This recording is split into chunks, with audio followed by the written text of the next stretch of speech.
Hey everyone, a quick heads up. Most people who enjoy these stories haven't subscribed yet.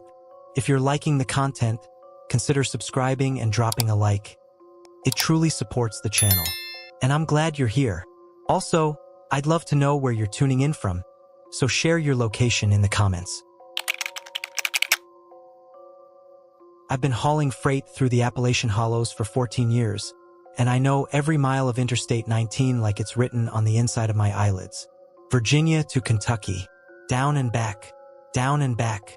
Every curve of that road is mapped into my spine. Every rest stop cataloged in my memory. The elevation changes, the radio dead zones, where the fog sits thickest in October, I know it all. But knowledge doesn't protect you from everything. Some roads remember things you can't. It happened on a Wednesday night in early October. I was running behind schedule on a refrigerated load. Perishables heading to a distribution center outside Lexington, so I'd pushed through the afternoon without stopping. The sun had dropped behind the ridge line around 6, and by 8 o'clock, the darkness was absolute. The kind of darkness you only find in mountain country, where civilization feels like a rumor and the highway becomes the only evidence that humans exist at all.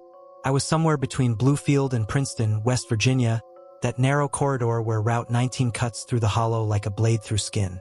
The fog had come up sudden, that early autumn fog that smells like wet stone and dying leaves. My high beams turned into walls of white the moment I engaged them, so I'd backed off to parking lights and driven slow, letting my eyes adjust to the grayscale world ahead. The CB was dead except for static. Even the truck felt muted, like the fog was dampening everything. Sound, movement, thought. That's when I saw her. She was standing on the shoulder just past mile marker 87, illuminated in my headlights like something the road itself had spit up. White dress, absolutely still. No coat, no bag, no visible reason for a young woman to be standing alone on a West Virginia state highway at 8:30 at night, surrounded by fog and darkness and nothing. Every instinct told me to keep driving. I was raised better than to stop for hitchhikers. My mother had made sure of that. But she was drenched, soaking wet, like she just climbed out of the river that ran parallel to the highway a quarter-mile east. Her dark hair was plastered to her skull. The white dress clung to her thin frame like a second skin. And her eyes, Christ, her eyes were what got me. They were looking at the road, at the endless line of asphalt disappearing into fog. Not at me. Not at anything, really. Empty. Waiting. I downshifted without deciding to. The air brakes hissed. I pulled onto the shoulder, and the fog swallowed the rear of my cab. She didn't walk to the truck. She just appeared beside it, already reaching for the door handle.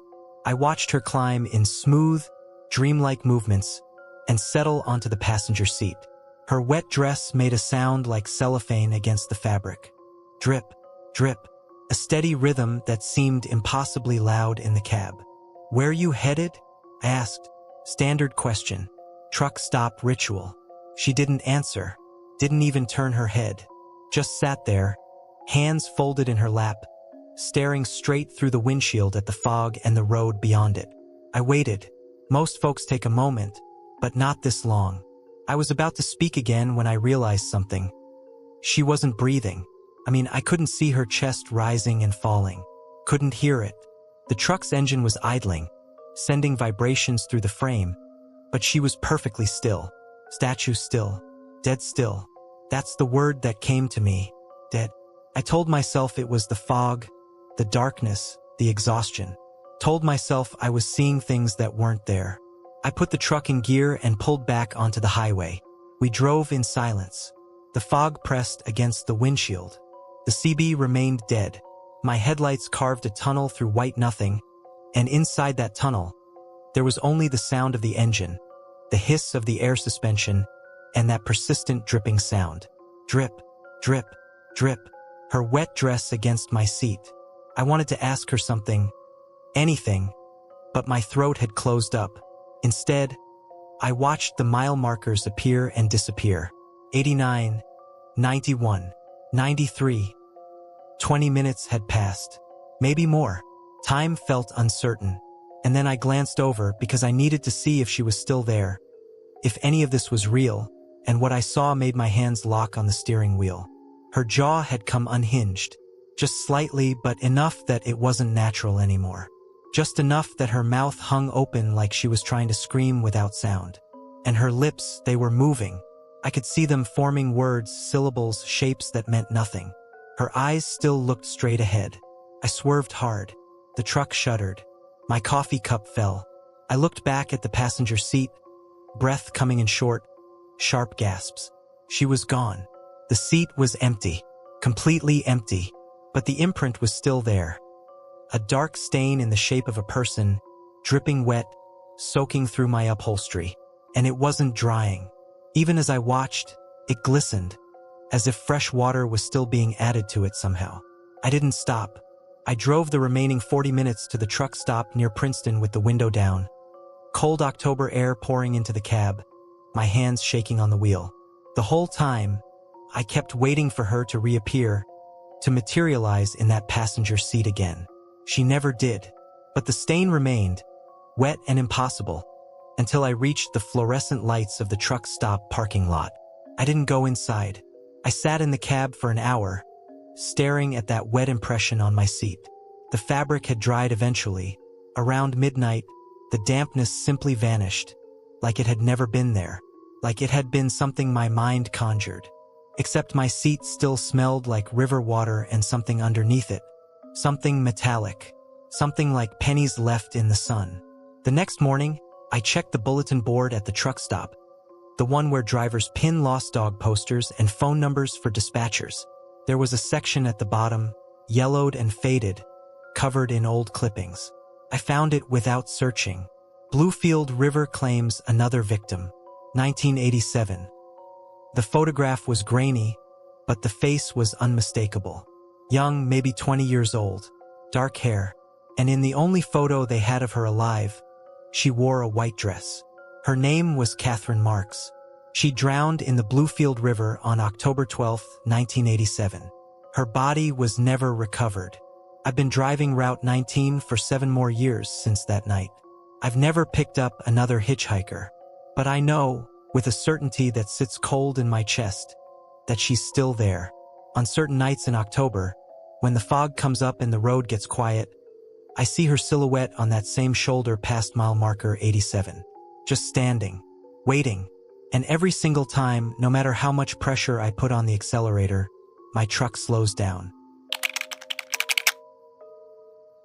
My name is Dale Hutchins, and I've been driving commercial freight for 32 years. I know the routes, the regulations, the weight limits, the inspection points. I know which rest stops have decent coffee and which ones will give you food poisoning if you're not careful. I know the good dispatch managers and the ones who'll lie about your hours to meet deadlines. I know the road like most people know their own homes. But there are places on those roads that don't follow the same rules as everywhere else. Places where the normal world thins out and something else bleeds through. US 119 through Harlan County, Kentucky is one of those places. It's a particular kind of nothing, not empty in the way deserts are empty, but empty in the way abandoned towns are empty. The road cuts through low mountains and dense forest. Cell service drops out. Radio stations fade to nothing for about 15 miles. It's called a dead zone, and most drivers accept it without thinking. They punch through it, listen to the hiss of static, maybe sing along to whatever's still faintly audible on the AM band, and emerge on the other side ready to complain about the lack of music. I'm not most drivers. I've always been the type to notice things, details, inconsistencies. My ex-wife used to say I was paranoid, that I saw patterns that weren't there. Maybe she was right, but paranoia keeps you alive in this line of work. Paranoia is what makes you check your mirrors constantly, what makes you notice when a car's been behind you for 50 miles, what makes you pull over when something feels wrong, even if you can't explain why. So I noticed the dead zone, really noticed it.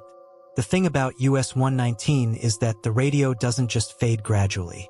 Cuts off. 1 mile marker, you're listening to a country station out of Virginia. The next mile marker, nothing but static.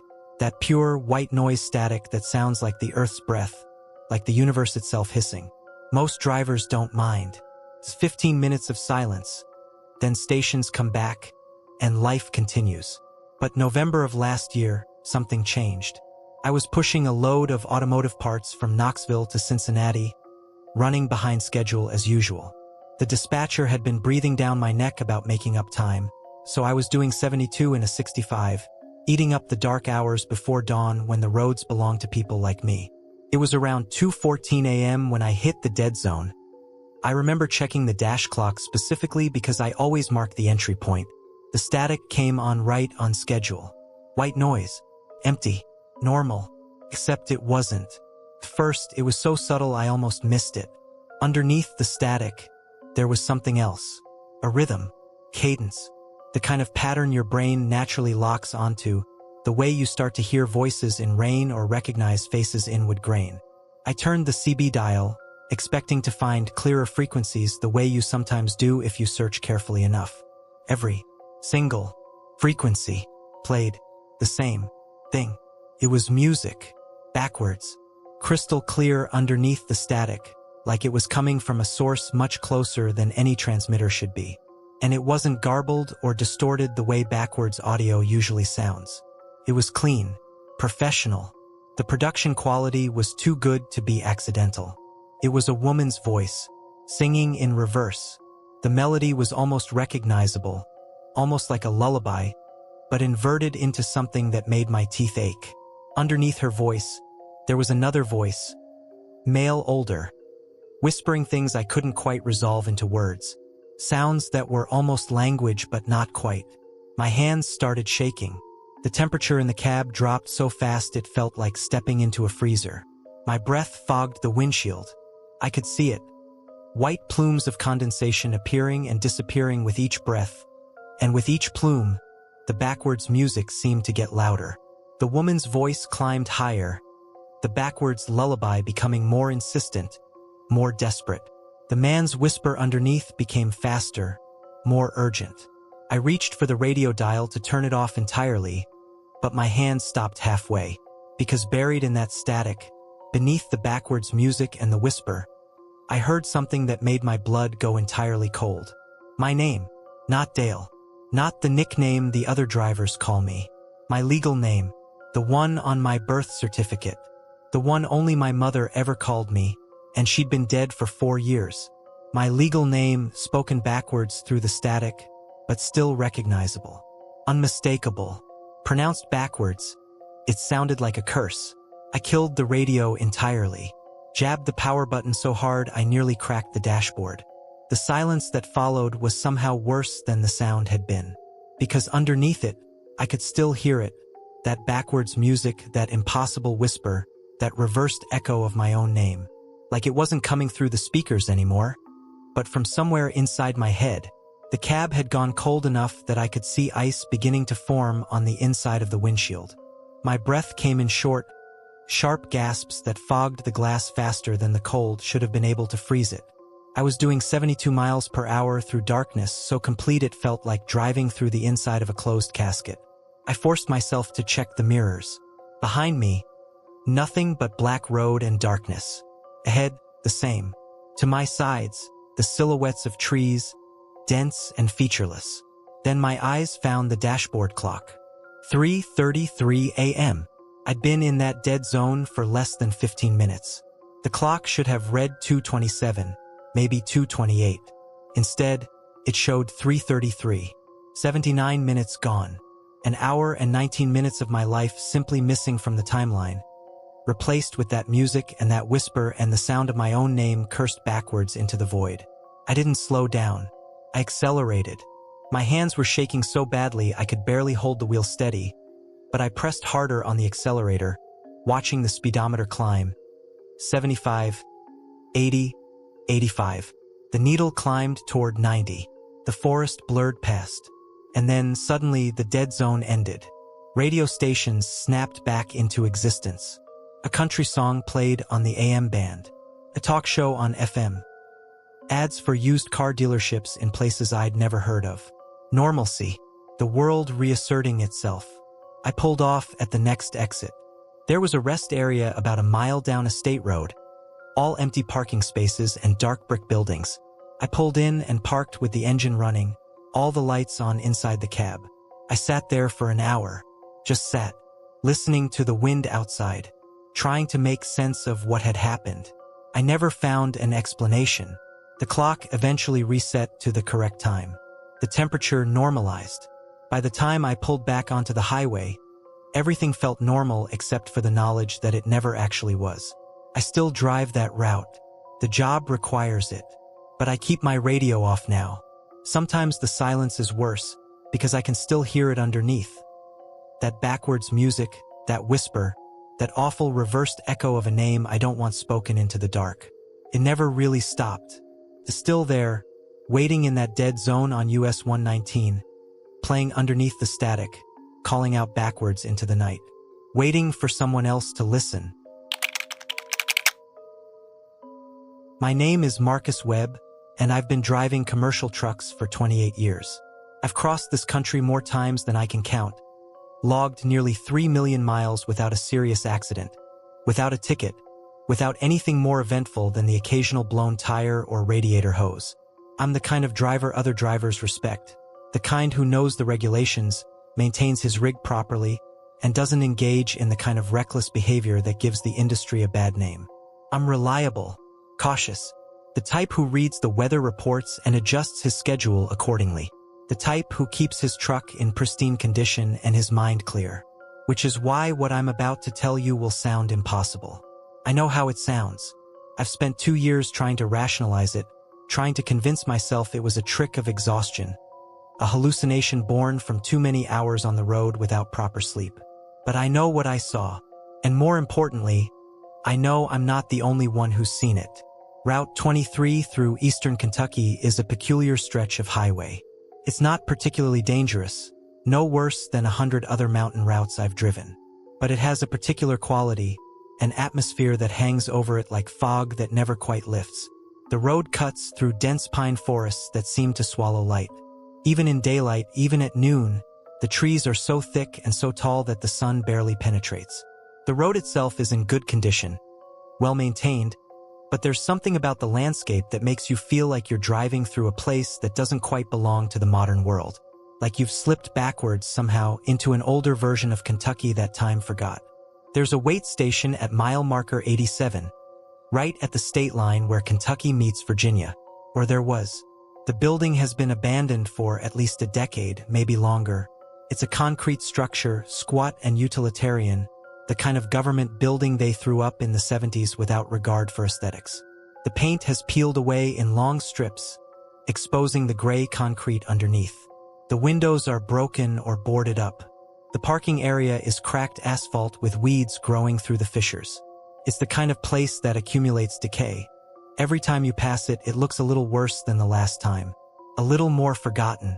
A little more consumed by the forest creeping in around it. I'd passed that station at least 100 times over the years. Maybe more. You stop noticing things you see that frequently. It becomes part of the landscape, background detail, furniture in the highway environment. Just another piece of abandoned infrastructure slowly being reclaimed by nature. Until December. I was running a load of automotive parts from Louisville to Bristol, a route I'd done dozens of times. The dispatch had me on a tight schedule. Delivery by midnight on the 23rd, which meant I was pushing hard to make up time. December traffic had been brutal. A multi-car pileup outside Corbin had backed everything up for 2 hours. By the time I cleared it and pushed south toward the Virginia border, it was well past 9 in the evening. The road was empty, the kind of empty that comes when you're the only vehicle moving through a stretch of wilderness, the only sign of civilization on an endless ribbon of asphalt. I was maybe 15 miles from mile marker 87 when I first became aware that something was different. The CB had been quiet all evening.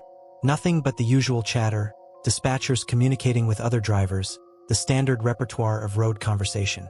But around 9:47 p.m., the chatter stopped. Not gradually. Stopped.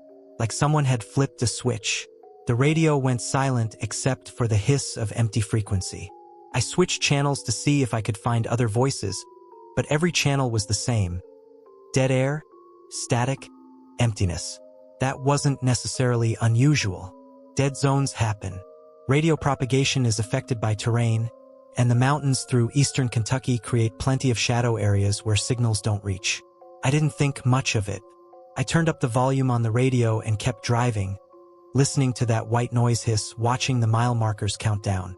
95, 93, 91. The temperature in the cab had started to drop. I noticed it first as a subtle thing, the kind of chill you feel at the edges of awareness before you consciously register it. I adjusted the heat, turned the dial up a notch. The system responded normally, and warm air began flowing from the vents. But the temperature kept dropping. The warmth from the vents seemed to dissipate the moment it left the dashboard, like it was being absorbed by something in the air itself. Mile marker 87. I was about a half-mile away when I saw the lights. The weight station building was dark.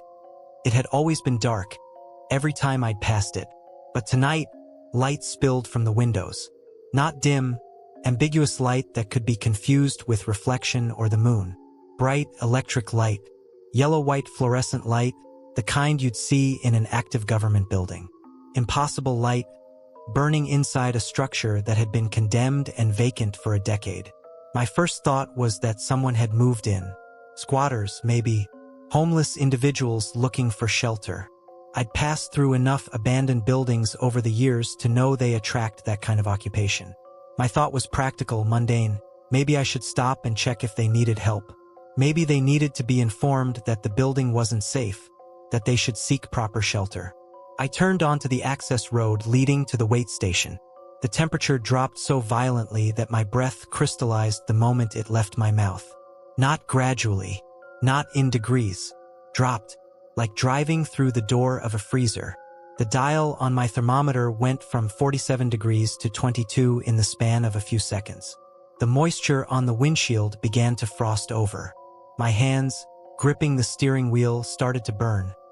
Not with heat, but with the searing cold that feels like fire. The lights inside the weight station building went out, one by one, methodically, like someone was walking through the darkened building, flipping switches as they went. Off, off, off. Each light extinguished in sequence, moving from the left side of the building to the right, window by window. The whole process took about 10 seconds. Then the building was dark again, as dark as it had been every other time I'd passed it. My truck was maybe 50 yards from the building, idling in the cracked parking lot. When I realized I couldn't move, the steering wheel had become so cold it was burning my hands. I tried to turn it, to wheel the truck around and reverse out of the lot, but it felt locked. Solid ice. The engine was still running. I could feel the vibration through the cabin, but the truck wouldn't respond to my inputs. It was like the steering had seized, locked into place. The cab was now so cold that ice was forming on the inside of the windshield. Crystalline patterns spreading from the edges inward, blocking my view of the parking lot and the building beyond. My breath came in gasps that immediately crystallized, adding to the frost accumulation. I could barely see out anymore. And then I heard movement. Not outside. Inside the building. The creak of a door opening. The sound of footsteps on concrete, slow and deliberate, moving toward the front entrance of the weight station. The building was dark, but I could see the front door, and I could see it swinging open. A figure emerged. Tall, impossibly thin. The proportions were wrong, limbs too long, torso too narrow, posture too upright. And where the face should have been, there was nothing. Smooth skin, blank, no features, no eyes, no nose, no mouth. Just a blank expanse of pale, featureless flesh where a human face should exist. Turned toward my truck. I don't know how I knew it was looking at me. Couldn't see eyes. There was nothing on that smooth, blank face that suggested any capacity for sight.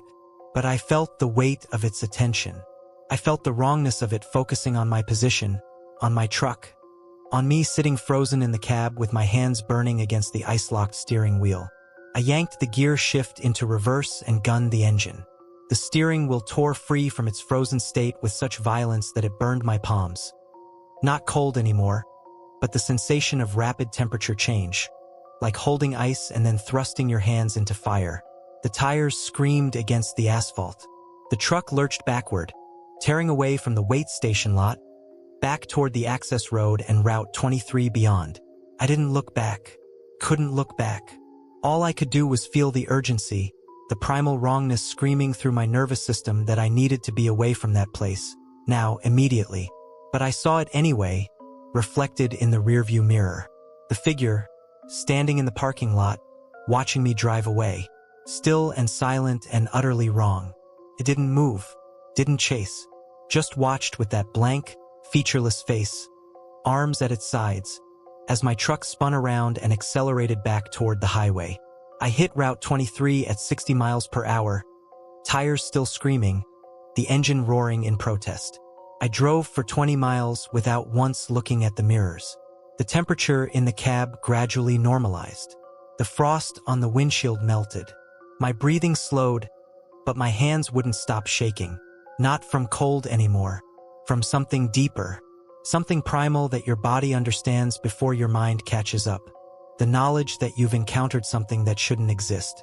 I drove through the rest of the night, through Bristol, through Wytheville, all the way to the distribution center in the pre-dawn darkness. I delivered my load. I parked the truck, and I sat in the cab for 3 hours, staring at nothing, trying to process what had happened. I've thought about it constantly for 2 years now. I've tried to explain it away. Exhaustion, a hallucination, some kind of stress-induced break with reality. But I know what I saw, and more importantly, I know I'm not alone. I started asking other drivers about that wait station, casually, over coffee at truck stops, during CB conversations, and the responses were always the same. Other drivers had seen the lights. Other drivers had pulled in and experienced the cold. Other drivers had seen the figure. Some of them wouldn't even talk about it, would shut down the conversation the moment I mentioned mile marker 87. But the ones who would talk confirmed every detail. The lights, the cold, the impossible silhouette with no face. There's something at that wait station. Something that's been there for a very long time, wearing the landscape like camouflage, presenting itself to the world as abandoned decay, as nothing worth paying attention to. But when a truck pulls into that parking lot, when a driver gets close enough, it wakes up, turns on the lights. It reaches out with that cold that burns like fire.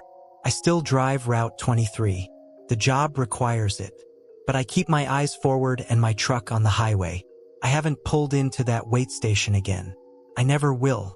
Sometimes, late at night when I'm driving alone on empty roads, I think about that blank face, that smooth expanse of nothing where a face should be. And I wonder if that's what it looks like when something wears human form but has forgotten or never learned what human actually means.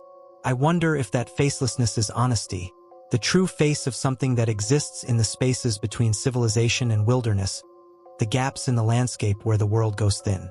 I still hear other drivers reporting the lights at mile marker 87. Still out there, still waiting, still watching with that face that has no eyes. And I know with absolute certainty that it will never stop. My name is Robert Castellano, and I've been hauling freight across the eastern United States for 34 years. I drive a 2019 Peterbilt with a refrigerated trailer, mostly perishable goods that demand precision timing and careful temperature control. I'm meticulous about my work. I keep logs. I follow regulations. I don't take unnecessary risks. I'm the kind of driver that dispatchers trust with high-value loads because they know the cargo will arrive in perfect condition. I've won safety awards. I've gone entire years without a single violation. I'm reliable, dependable, and methodical in everything I do, which is why what happened on Route 77 outside Princeton, West Virginia, has torn at my sense of reality for the past 18 months. It was a Tuesday night in March, around 10:30 p.m. I was running a load of frozen vegetables from a warehouse facility in northern West Virginia down to a distribution center in Charlotte, North Carolina. The route typically takes about 8.5 hours if traffic cooperates and weather stays reasonable. That night, traffic was light, and the weather was clear, cool but not cold, the kind of early spring evening where winter is finally releasing its grip on the mountains. I was somewhere around Princeton, heading south on Route 77, when I saw him on the shoulder. An old man, 70s, maybe 80s, hunched posture, wearing clothes that looked like they'd come from a thrift store in the 1980s, a flannel shirt, canvas pants, work boots that had seen better decades. He was standing on the roadside with his thumb out, a hitchhiker in the old-fashioned sense. The kind of thing you rarely see anymore. Most people use apps now. Hitchhiking feels like a relic from another era. I should have kept driving. That's what modern truck drivers do. You don't pick up hitchhikers. It's a liability issue, a safety issue, a company policy issue. But something about him made me slow down. Not in a rational way. Something deeper. Something that bypassed my conscious decision-making and simply made my foot ease off the accelerator. I pulled onto the shoulder. He approached the truck with slow, shuffling steps. I rolled down the window. Up close, his face was deeply weathered, lined with the kind of accumulated wear that comes from living hard and aging harder. His eyes were pale blue, almost colorless, and they didn't quite focus on me when he looked up. He was looking slightly past me or through me like I was semi-transparent. "Where you headed?" I asked. Standard question. Polite conversation. "Mile marker 47, he said. His voice was rough, like gravel being dragged across concrete. "That's where I need to go." I knew the route. Mile marker 47 was about 30 miles south, still on Route 77, a section of highway that cut through dense forests sparse on civilization, the kind of stretch that feels removed from the normal world. "I can take you that far," I said. He nodded slowly and moved toward the passenger door. I leaned over and pulled it open for him. He climbed in with visible effort, settling onto the passenger seat with a soft grunt of exertion. The door closed with a metallic click. As soon as he was seated, I noticed the smell. Not unpleasant exactly, but distinct. Wood smoke and decay. The kind of odor that clings to clothes worn by someone who lives outdoors, or in poorly maintained spaces or around fire. The smell of a different life, a different world. "Thank you," he said quietly, still staring straight ahead through the windshield. I pulled back onto the highway and accelerated to match traffic speed. I tried to engage him in conversation a couple of times. Asked his name, asked where he was from originally, made the usual small talk that fills silences between strangers. He didn't respond, just sat perfectly still, staring forward, not moving except for a slight tremor in his hands. I noticed his fingers. They were stained dark, almost black, like the kind of discoloration you get from years of working with old machinery or deep earth, or blood that's been oxidizing for a very long time. We drove in silence for approximately 30 minutes. The darkness outside was absolute.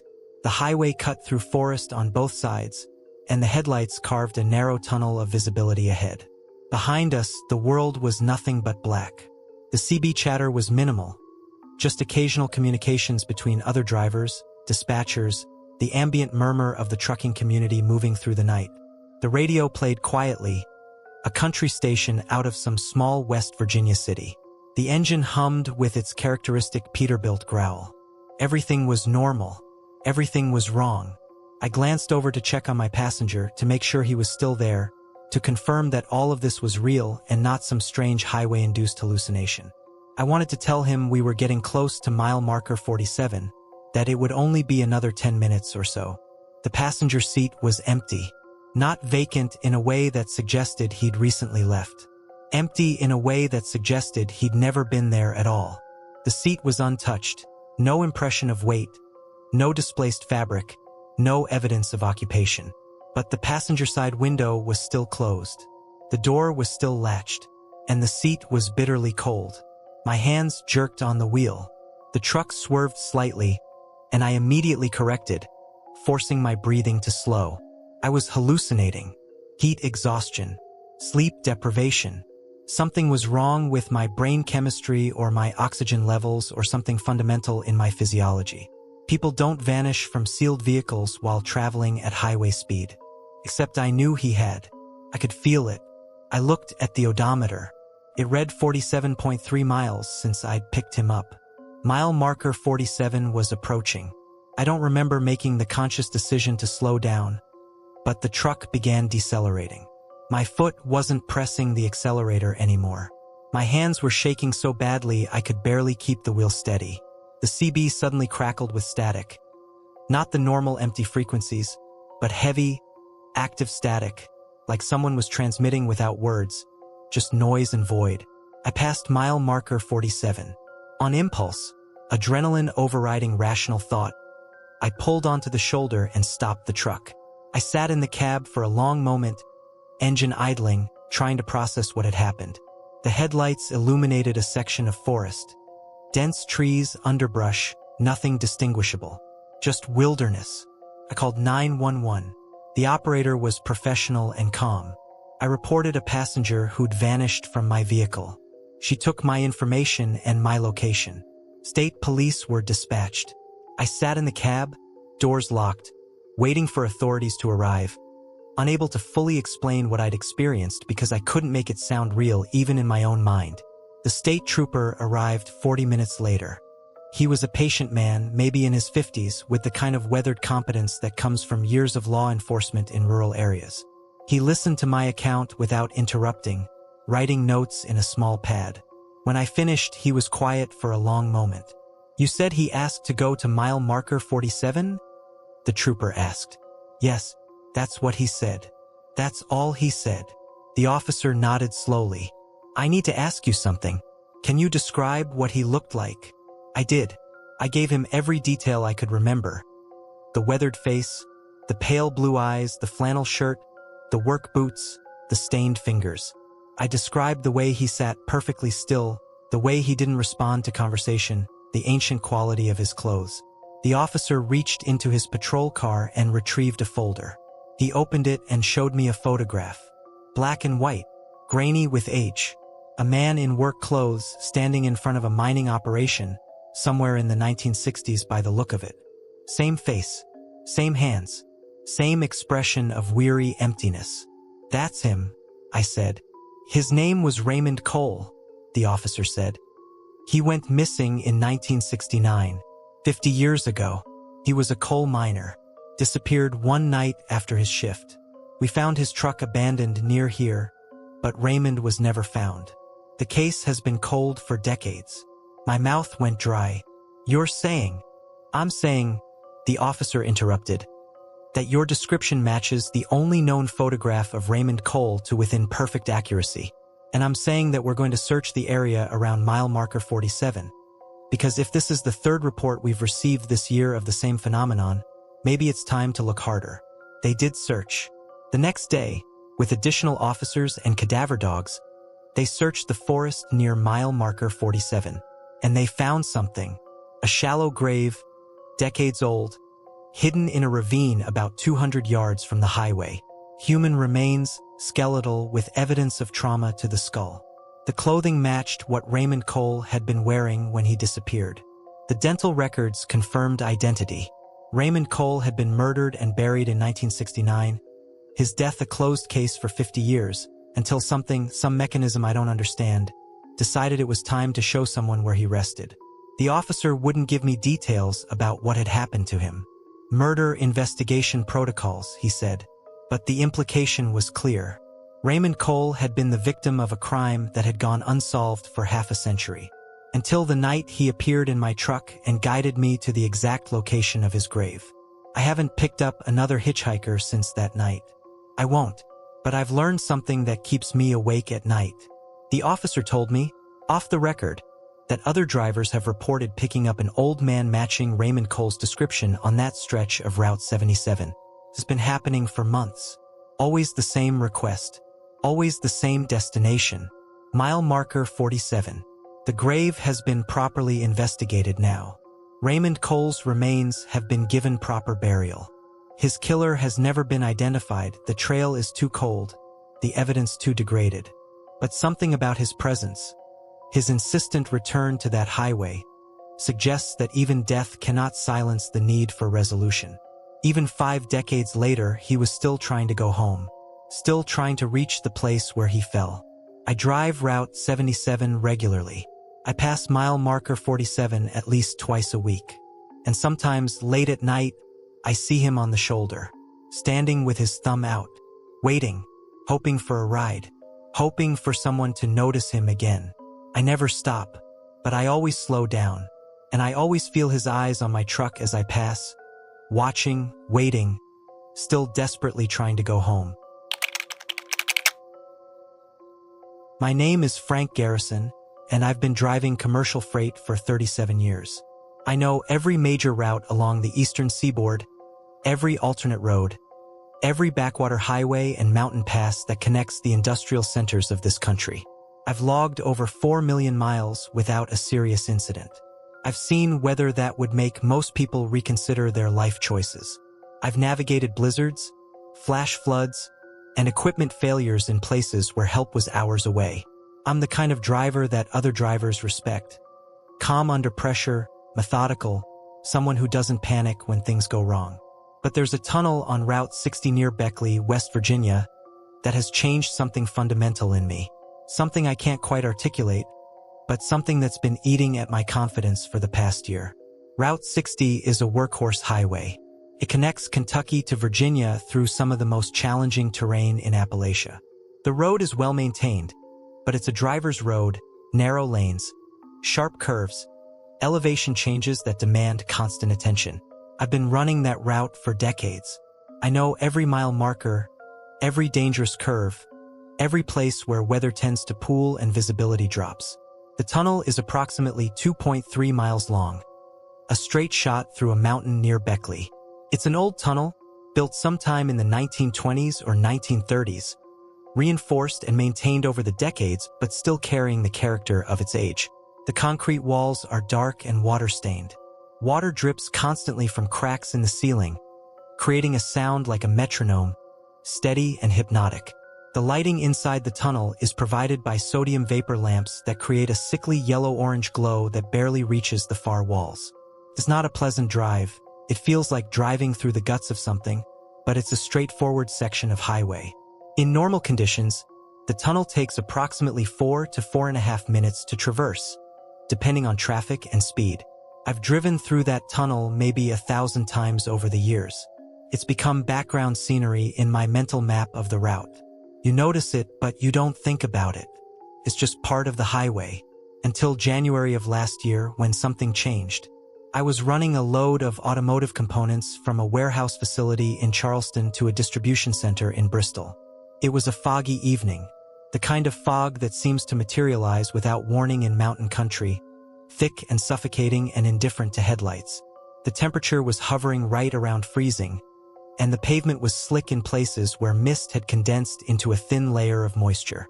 I'd been on the road for about 6 hours when I approached the tunnel on Route 60. My dashboard clock read 6:47 p.m. I checked it specifically because I was trying to maintain my schedule, trying to calculate whether I'd make my delivery window without pushing into hours of service violations.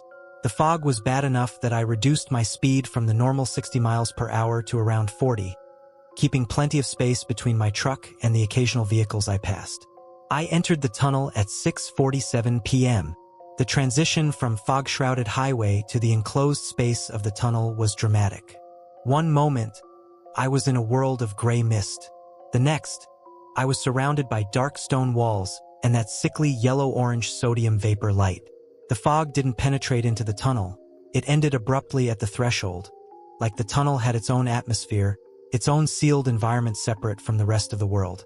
I settled into the steady pace of tunnel driving. The headlights illuminated the road ahead, which curved slightly to the left, then straightened out. I could see the far wall of the tunnel maybe 1,000 feet away, the light getting progressively more distant and indistinct. The CB was quiet except for occasional chatter from other drivers on nearby frequencies. The dripping sound from water in the ceiling continued its metronomic rhythm. I expected to exit the tunnel in approximately 4 minutes. 20 minutes later, I was still in it. I noticed the time discrepancy when I glanced at the dashboard clock. It read 7:07 p.m. That meant I'd been driving through the tunnel for 20 minutes. In a 2.3-mile tunnel with visibility ahead the entire time, that was impossible. At 40 miles per hour, I should have covered almost 13 miles. I should have exited 5 times over. My first thought was that my clock was malfunctioning. I checked my phone. Same time. 7:07 p.m. I pressed the accelerator slightly, increasing speed to 50 miles per hour, expecting to see the tunnel exit appear ahead. The headlights continued to illuminate the road stretching before me. Dark stone walls, yellow sodium vapor lights, the endless curve and straightening of tunnel walls. But the exit wasn't getting closer.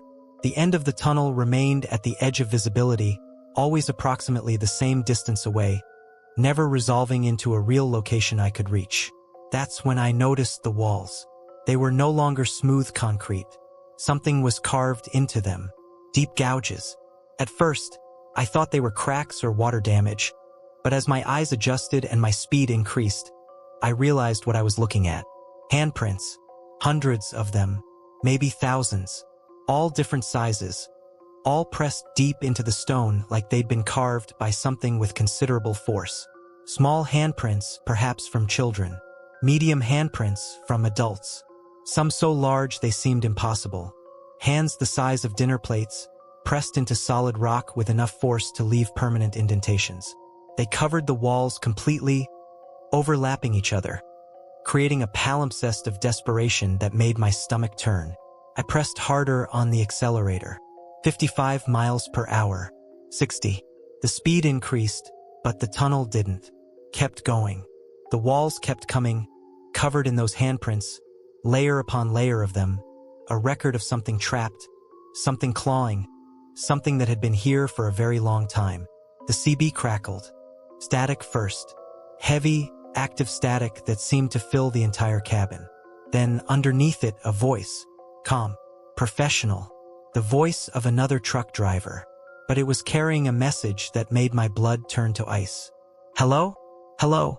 Can you hear me? I'm still in here. I've been in here for a long time. Since 1994.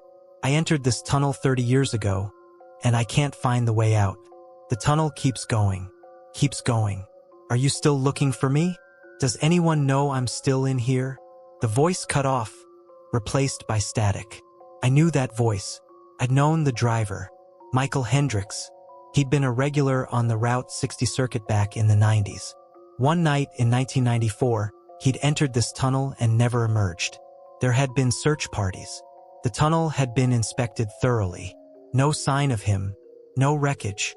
He'd simply vanished. The case had eventually gone cold, and I'd moved on with my life. I'd driven through that tunnel hundreds of times after his disappearance without giving it much thought. But Michael Hendricks had been in here, all along, 30 years, still driving, still looking for the exit. My panic was rising, but I forced it down. I focused on the road. The exit had to be ahead. It had to be. The tunnel was 2.3 miles long. I'd been driving for nearly 25 minutes now. I should have exited multiple times. Unless time was malfunctioning. Unless distance was malfunctioning. Unless the fundamental properties of space and distance and time were bending inside this tunnel in ways that physics had no framework to explain. I pushed the accelerator all the way down. 70 miles per hour. 80. The truck roared. The walls blurred past, covered in those impossible handprints, testament to something clawing against the reality of this place. And then, ahead, impossibly, I saw light. Not the yellow-orange sodium vapor light, but real light. Daylight. The evening fog, gray and familiar. The tunnel exit. I pressed harder. The truck surged forward. The walls flew past. The light grew brighter. I could see the road ahead, real road, outside the tunnel stretching toward the Appalachian night. I burst out of the tunnel at what felt like 100 miles per hour, and the sudden transition from enclosed darkness to open air made my vision swim. I eased off the accelerator, hands shaking, trying to slow the truck to legal highway speed. My dashboard clock read 7:51 p.m. 1 hour and 4 minutes had passed. I pulled onto the shoulder about a mile beyond the tunnel exit and stopped the truck. I sat in the cab, engine idling, hands shaking so badly I could barely grip the steering wheel. I sat there for nearly an hour trying to process what had happened, trying to construct some rational explanation that didn't involve the laws of physics being violated inside a mountain tunnel. I measured that tunnel the next day. I drove through it carefully, note in hand, timing my passage precisely. The tunnel measured exactly 2.3 miles, just as it always had.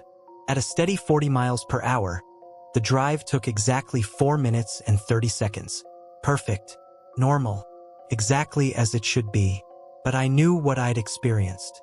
And I started asking other drivers about their experiences on Route 60, casually, over coffee at truck stops, during CB conversations. The responses came slowly at first, but they came. Some drivers reported that the tunnel was normal, 4 to 5 minutes, exactly as expected. But others reported times that didn't match the distance. 8 minutes, 12 minutes. One driver swore he'd been in that tunnel for nearly 40 minutes, watching the walls shimmer, seeing impossible landscapes shifting in the darkness ahead, hearing voices in the CB static. And the voice. Multiple drivers reported hearing a man's voice in the static. A calm, professional voice identifying himself as Michael Hendricks. Still driving. Still looking for the exit. Still trapped in a tunnel that stretched far longer than its physical dimensions allowed. I've driven through that tunnel approximately 50 times since that night in January. Every single time I time my passage. Most of the time it takes exactly 4 minutes. But sometimes, maybe one time in every 10, it takes longer. Much longer. And sometimes, if I listen carefully to the CB static, I can hear Michael's voice underneath the noise, calm and polite and desperate. Can you hear me? Does anyone know I'm still in here? I've been driving for so long. I don't know how long anymore. The tunnel keeps going. Keeps going. Please, if you hear me, tell someone I'm still here. I don't respond. I don't know what I'd say.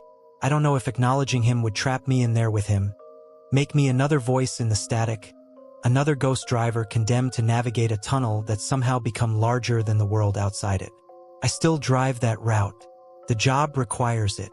But I keep my speed up through that tunnel, and I try not to look at the walls, because I've started to notice something new, something I didn't see that first night. Among all those handprints, carved deep into the stone, I've begun to recognize the outline of my own hands. Small, barely visible, but there. Pressed into the rock like I've already been trapped there. Like part of me never left that tunnel at all. And I'm terrified that one of these nights, when I enter at 6:47 p.m., I won't emerge until something much later. And I'll become another voice in the static, calm and professional and utterly alone, waiting for a driver to pass through who might hear me calling. My name is James Whitmore, and I've been driving commercial trucks for 29 years. I run the Eastern Circuit mostly, North Carolina to Pennsylvania, sometimes down into Tennessee and Kentucky. I know these roads better than I know my own reflection. I can navigate them in my sleep, though I never do because regulation hours exist for a reason, and I respect the rules of the road. I'm a careful driver, a methodical driver. The kind of man who keeps meticulous logs and maintains his equipment with obsessive precision. Which is why I know with absolute certainty that Murphy's truck stop doesn't exist on any official map. Yet I've been there, and I can't stop thinking about it. Route 77 through eastern Tennessee is a straightforward highway. It cuts through mountain passes, between ridges that seem to squeeze the road into a narrow band of asphalt. The road itself is well maintained. The scenery is beautiful in a harsh, unforgiving way. I've driven that stretch at least 300 times in my career, and I know every truck stop, every rest area, every landmark that marks the distance between points. Until the night I wasn't paying attention. It was a Wednesday in November, around 2:30 a.m. I was running a load of consumer goods from a warehouse facility in Knoxville to a distribution center outside Bristol. The route is familiar enough that I could drive it with my eyes closed, though I never do. The road was relatively clear. A few scattered vehicles, nothing heavy, nothing that required significant attention beyond maintaining speed and watching for wildlife that sometimes wanders onto the asphalt. I was approaching a section of highway between two significant mountain passes, an area I'd driven through countless times without incident. It's a desolate stretch. No buildings. No lights except the occasional distant porch light from a house set back in the hills. No truck stops for approximately 40 miles in either direction. That's when I saw the neon. Red neon. A sign that read Murphy's, in script lettering, glowing against the darkness. Below it, a diner with bright yellow lights spilling from the windows, and a parking lot filled with at least a dozen trucks. their marker lights creating a constellation of red and amber in the darkness. I'd never seen that truck stop before. I was certain of it. I'd driven this exact section of Route 77 at least 300 times, and I'd never seen Murphy's. It didn't exist on any map I'd consulted. There was no exit marked on the highway signage. Yet there it was, impossible and real, pulling at something in my tired brain. I should have kept driving. Every rational instinct told me to maintain course, to find a legitimate truck stop marked on my GPS, something that existed in the official database of commercial travel infrastructure. But something else was operating in my decision-making, something deeper than conscious thought. Something that recognized this place even though I'd never been there. I took the exit. The road curved down from the highway, leading into what appeared to be a small commercial area. The diner was the focal point, a classic aluminum structure with Art Deco styling, the kind of building you'd expect to see in the 1950s, somehow preserved or recreated with meticulous attention to period detail. The neon sign hummed and glowed. The parking lot was full of trucks, all of them seemingly parked haphazardly, as if their drivers had simply abandoned them in whatever orientation they happened to occupy when they stopped. I parked my rig and made my way inside. The interior of the diner was warm, uncomfortably warm, in fact. The kind of warmth you'd expect in a building maintained at a set temperature, isolated from the cold Tennessee night outside. The air smelled like coffee and grease and something else, something indefinably old. The decor was pure Americana. Chrome fixtures, red vinyl seats, a jukebox in the corner, fluorescent lights that hummed with a sound just below the threshold of conscious annoyance. There were maybe 6 other people in the diner, all men, all wearing the kind of clothes you'd see on truck drivers. Flannel shirts, work jackets, worn jeans. They sat in different booths, drinking coffee, eating pie, their movements slow and methodical. None of them acknowledged my arrival. They simply continued their quiet consumption of food and beverage, as if their presence here was routine, expected, inevitable. A waitress approached me. She was older, probably in her 60s, with hair dyed an artificial shade of red and clothing that suggested a uniform from several decades past.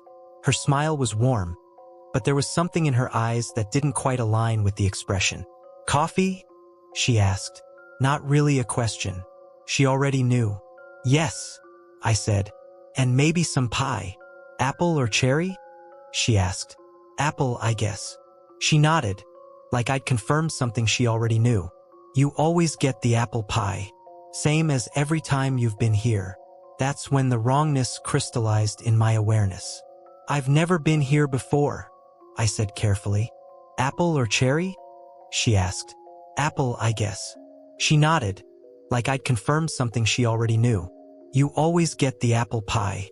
Same as every time you've been here." That's when the wrongness crystallized in my awareness. "I've never been here before," I said carefully. She gave me an odd look, something between sympathy and confusion. "Of course you have. You come here all the time. You always order the same thing. Apple pie and coffee. Black." I didn't respond. I just watched her move away, toward what I assumed was the kitchen. I looked around the diner more carefully. The calendar on the wall read July. It was November. The radio in the corner was playing music from the 1960s, Motown, I think, something with a smooth soul cadence that had no business playing in a modern truck stop. One of the other drivers looked up at me. He was an older man, maybe in his 70s, with a weathered face and eyes that seemed to focus on something beyond my immediate presence. "First time?" he asked. "Yes," I said. He nodded slowly. "It always feels like the first time, but you've been coming here forever. We all have." "That's not possible," I said. "No," he agreed. "But here we are." The waitress returned with my coffee and pie. The pie was excellent, oddly enough. The coffee was exactly as I preferred it. I ate in silence, trying to process the strangeness of the situation, trying to construct some rational explanation for why this truck stop existed outside of the normal geography, why I recognized the place despite never having been here, why every interaction felt like confirming something predetermined. I asked the waitress when Murphy's had opened. She looked confused by the question, as if I'd asked something that had no sensible answer. "It's always been here," she said finally. Always. Since before any of us can remember. Then she smiled, and I saw her teeth. There were too many of them. Not in terms of actual quantity, but in terms of arrangement. They were crowded, overlapping, positioned at angles that human teeth shouldn't achieve. Her smile became something unsettling, something that made my stomach turn with a primal wrongness. I left without finishing my pie. I didn't pay. I just got up and walked out of that diner, moving with deliberate calm even though my heart was accelerating. Even though something in my deep brain was screaming at me to leave. Now, immediately, without hesitation. The parking lot was the same as I'd left it. Dark, full of trucks, their engines silent and cold. I climbed into my cab and pulled away, not bothering with the careful backing procedures usually required in a crowded lot. I just turned the wheel and drove out, burning rubber on the asphalt, not looking back. When I reached Route 77, I checked my GPS. The exit I'd taken didn't exist. There was no record of Murphy's truck stop in any database. There was no commercial development in that location according to the mapping system. The next morning, I found something on my passenger seat. A bill. An actual paper bill, dated 1957, itemizing charges for 1 cup of coffee at Murphy's Truck Stop, EST 1953. The handwriting was faded but legible. The price was 25 cents. I've driven Route 77 at least 20 times since that night. I watch for the exit. I watch for the neon sign. I've never seen it again. But sometimes, in my peripheral vision, particularly at night, I catch a glimpse of red neon, a flash of yellow light, something that pulls at my attention before disappearing back into the darkness. And I'm terrified that one of these nights, I'll look, and I'll see it clearly, and I'll pull off that highway again. And this time I won't leave, because I've started to understand something about Murphy's. It's not a place that exists in normal geography. It's a place that exists in the moments when drivers are tired enough, isolated enough, far enough removed from normal human interaction that they start to become something other than fully present in the world. And once you've been there, once you've sat in that booth and eaten that pie and recognized the other drivers as versions of yourself at different stages of a journey that has no destination, it's always waiting for you, always glowing, always calling. I still hear the jukebox sometimes, playing songs from decades that have passed. I still smell the coffee and the grease. And I still feel that pull, that terrible, inexorable pull toward a truck stop that exists in the spaces between moments, between 1 mile marker and the next, waiting for me to make one final stop. I've been running trucks through the Appalachian nights for over 20 years. The rig I was driving that night was my usual, a 2017 Freightliner Cascadia, fully loaded with electronics, bound for a Charleston delivery. I left the warehouse late, pushing to make up time after a delay in Knoxville. The mountains were quiet, the kind of quiet that doesn't just settle on your ears but presses into your chest. Fog had started to roll in around Asheville. Thick, low, crawling fog that smothered the road. The headlights cut through it like knives, but only for 20 feet or so. I was on the interstate, mile markers ticking by, CB chatter mostly dead static. I don't mind silence when I'm alone, but that night it felt heavy. I was distracted, running late, when I saw it. Exit 57. A green sign, clean, bright, with an arrow pointing toward a town called Millbrook. I don't remember ever hearing of Millbrook. Maybe a detour? I was desperate to make time. My hand flicked the signal and I took the ramp. The road curved sharply down into a fog so thick I had to slow to 25 miles per hour. My headlights barely touched the asphalt. The GPS blinked, no signal. CB was dead. Static hissed and died when I keyed it. I told myself it was just the mountains' interference. I kept driving. But then the road started feeling wrong. Curves that shouldn't exist. It looped on itself in ways that made me doubt the compass in my head. I swear the same tree passed on the left twice, then 3 times. The fog muffled everything. My rig's engine sounded like it was vibrating in a different dimension. Familiar, but wrong. Goosebumps crawled under my jacket.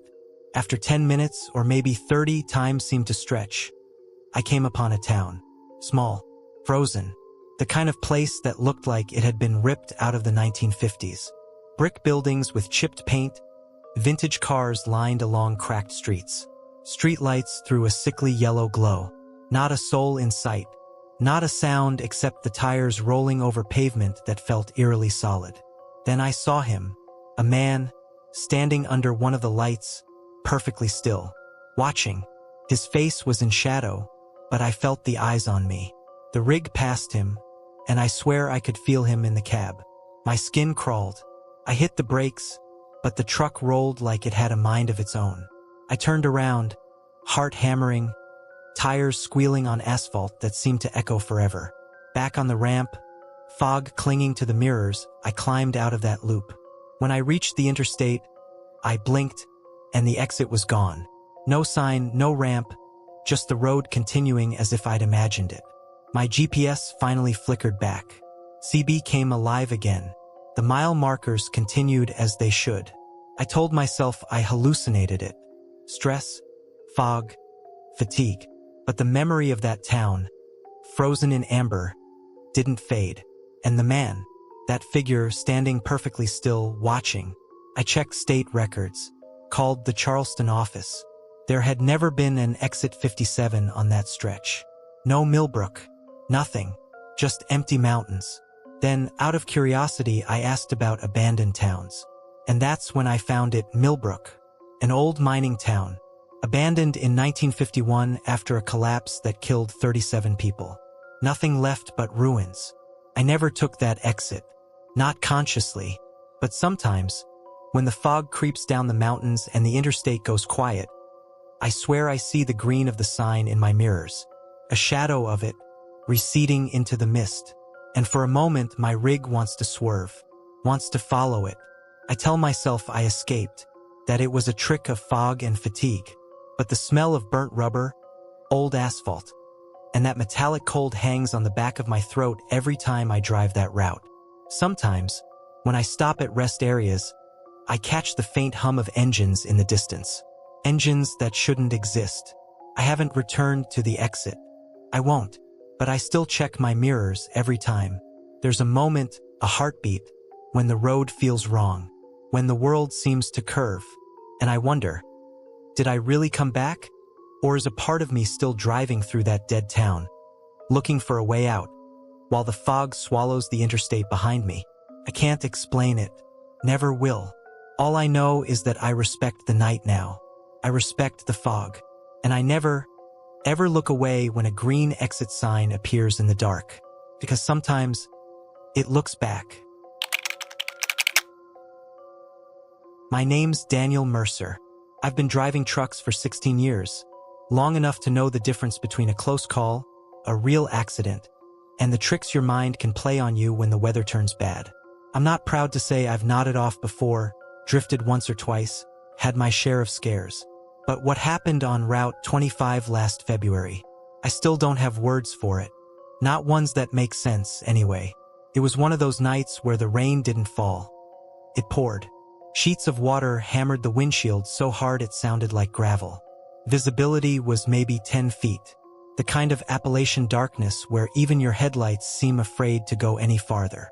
I was hauling roofing supplies in a Peterbilt 579, coming back from Knoxville, crossing through the ridge near Laurel Grove.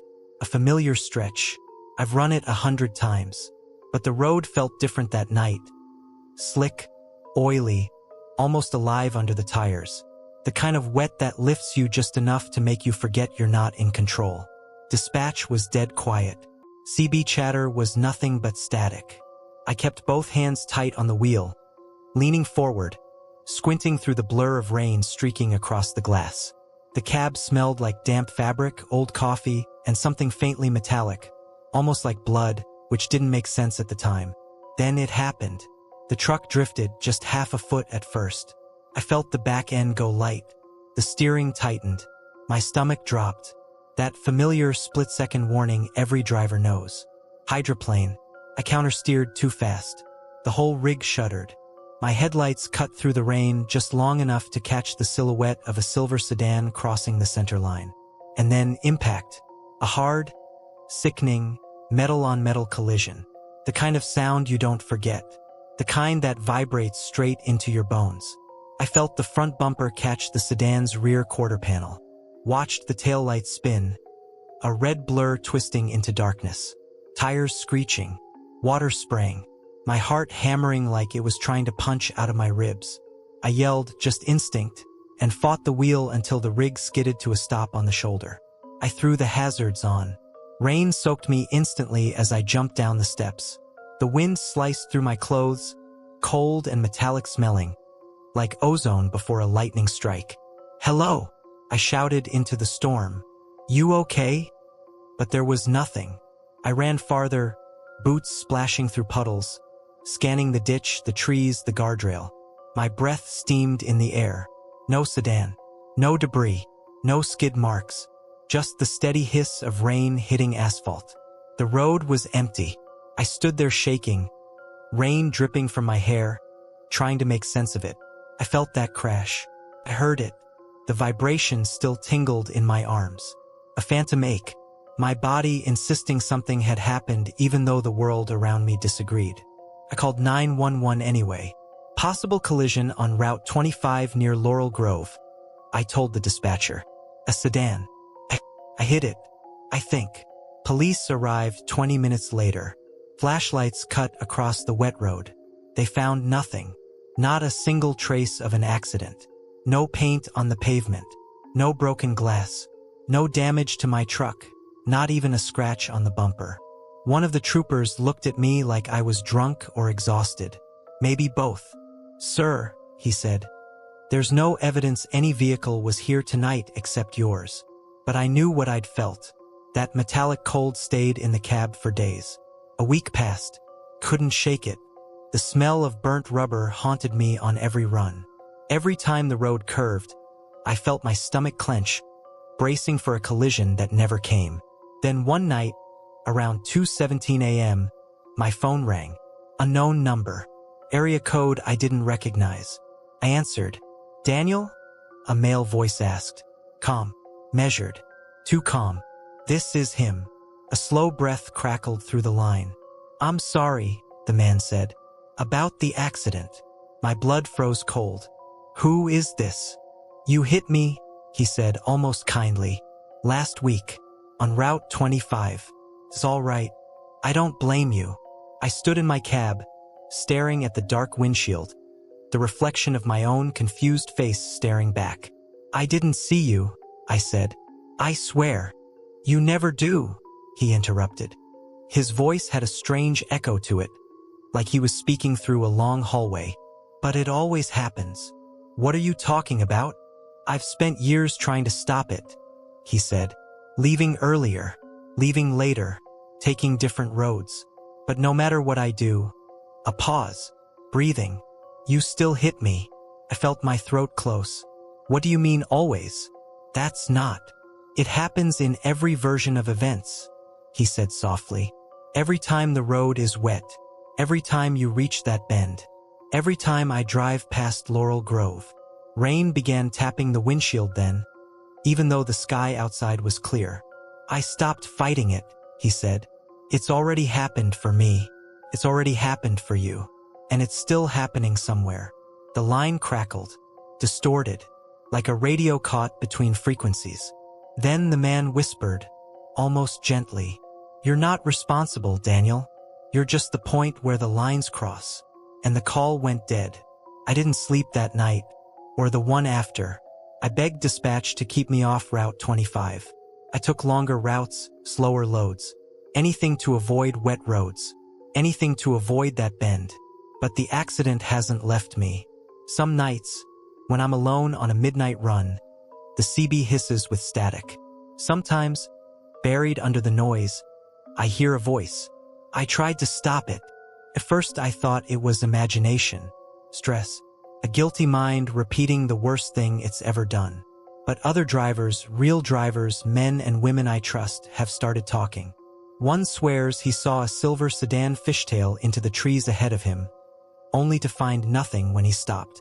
Another says he woke up at a rest stop with his hands shaking like he'd just survived a crash, though his truck was fine. A third said he felt the impact, hard, and then realized there was no car, no damage, no explanation. They all described the same thing. A moment on a wet road where reality feels thin, like a sheet of paper crumpling in on itself. And in that moment, the collision happens. Or doesn't. Or both. A loop. A fracture. A wound in the road that keeps reopening across different nights, different worlds, different versions of us. I've never gone back to Route 25. But the truth? I'm afraid of every storm now. Every bit of rain that hits my windshield brings that metallic smell, that phantom vibration up through the wheel, that sickening déjà vu. Sometimes I swear I catch the flash of silver in my side mirror. Just a flicker. Gone in an instant. And I wonder, did I cause an accident? Or am I still inside it? Is it something that happened once? Or something that's happening always? Repeating across every possible path the night could take. All I know is this. On every wet road, in every storm, I brace myself. Because somewhere, some version of me is losing control. Some version of him is trying to swerve away. And the lines are crossing again. And again. And again. I still feel the impact that never happened. And I don't think it's done with me yet. My name is Robert Bobby Harlan, and I've been hauling freight through the Appalachian corridors for 21 years. I've driven through blizzards that looked like the world ending in slow motion. I've crossed mountains where the drop-off on the right side of the guardrail is so deep you can taste your heartbeat. I've seen my share of strange things on the road. But nothing has stayed with me the way those headlights have. They've been following me for the past 3 months. Not every night. I'll be honest about that. But always on the late runs. The 1 a.m. passes through the Black Ridge tunnels, the switchbacks near Lake Barron, the lonely stretches where radio signals die and the nearest light source is your own dashboard. That's when they appear. A single pair of headlights, perfectly spaced, perfectly white, perfectly still. Always the same distance behind me. Never more, never less. The first night they showed up, I didn't think much of it.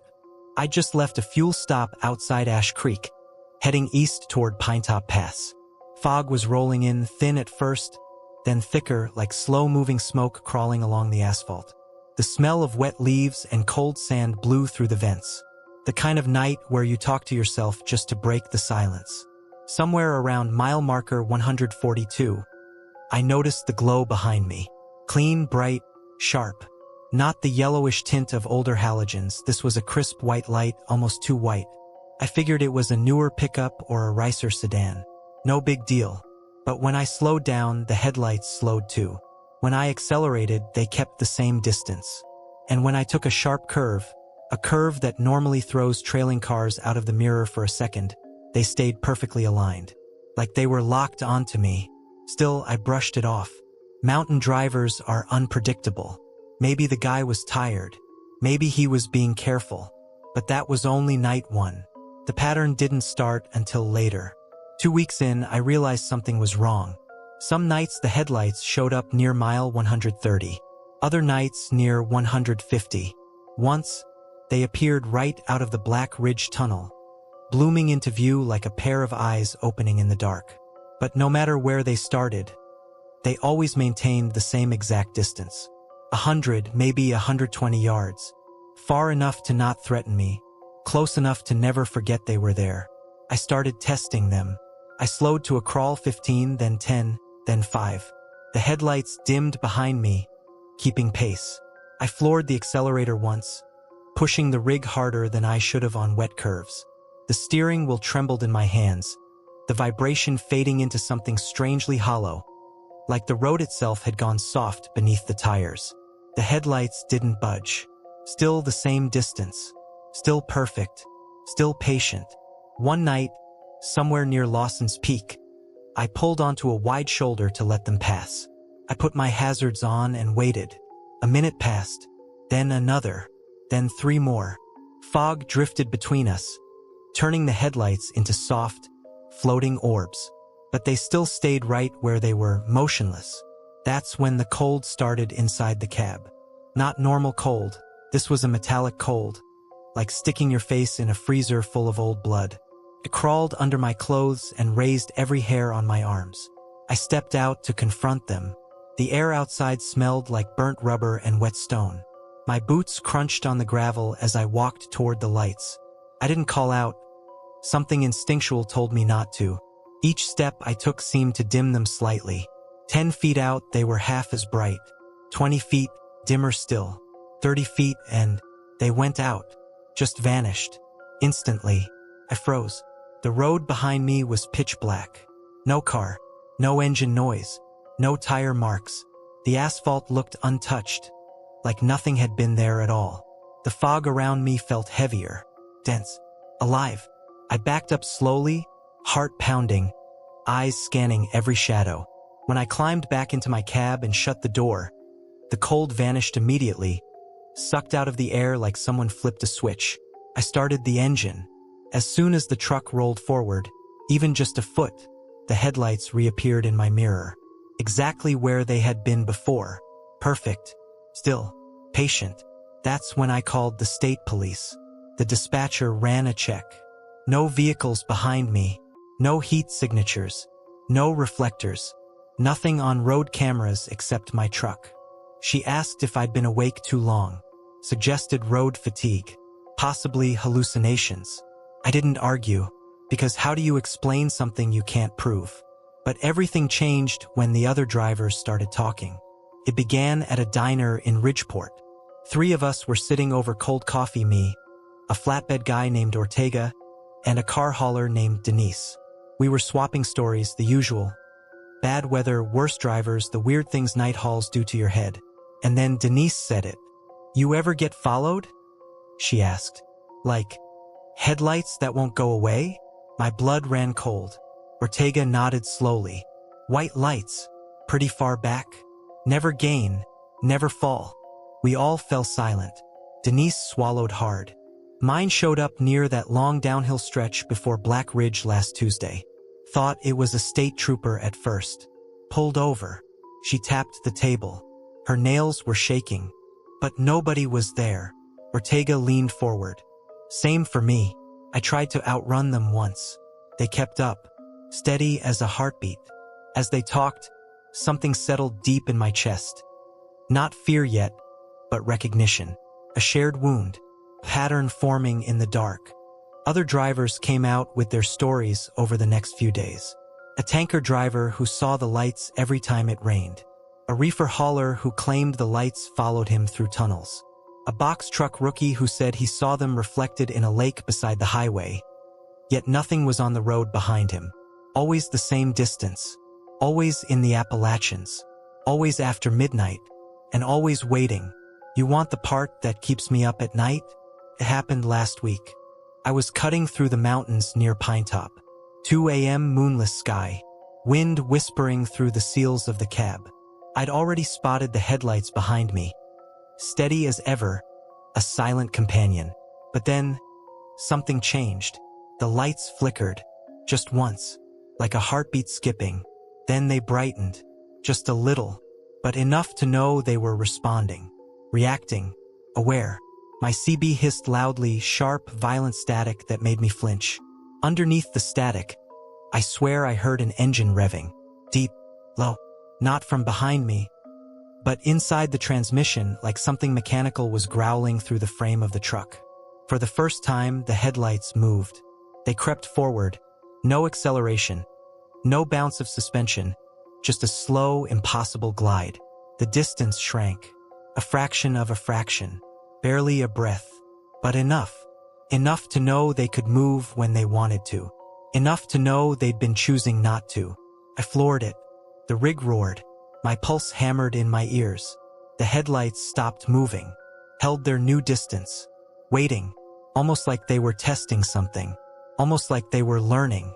I don't know what happens when they finally catch up. I don't know if they belong to a vehicle at all. Sometimes I think they're a warning. Sometimes I think they're a predator. But most nights I think they're not headlights at all. Just something shaped like headlights. Something that learned the light pattern of a tailing car because that's the easiest way to follow without being noticed. Something that waits for the right moment. Something that's getting closer. Because this past run, the gap shrank again. Barely. Just enough for me to know. For the first time in 3 months, they're not keeping the same distance. They're closing in. Slowly, patiently, inevitably, and I don't think they're following me anymore. I think they're hunting.